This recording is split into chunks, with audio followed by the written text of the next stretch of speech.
This was Joanna Simpson, as her friends like to remember her, but she was facing escalating abuse from her husband. Their marriage broke down, and one evening in 2010, after returning their children, Robert Brown killed Joanna. He bludgeoned her to death with a hammer at her home in Berkshire before burying her body in a pre-dug grave. But he was cleared of her murder and only convicted of manslaughter after the trial heard he'd been under stress due to their divorce.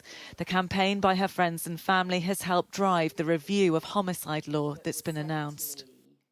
It was devastating when we heard the not guilty verdict in the murder trial. And, Robert Brown was effectively got away with murder. Absolutely devastating. This wasn't a one-off. It happens all the time, particularly in domestic homicide. And it is a fundamental problem with our murder, manslaughter laws, with our sentencing and with the procedures. And it's all three of those that came together to result in the outcome that we now have to live with forever, and so do her children. There'll be tougher sentences for jealous ex-partners who kill and murderers who strangle their victims as part of a crackdown on violence against women. And this review will look broadly at the partial defences available to killers to avoid murder convictions. Paranoid schizophrenic Valdo Calocane took a knife onto the streets of Nottingham, stabbing his victims at random, killing Grace O'Malley Kumar, Barnaby Webber and Ian Coates. Their families remain angry that a plea of manslaughter on the grounds of diminished responsibility meant he didn't face trial.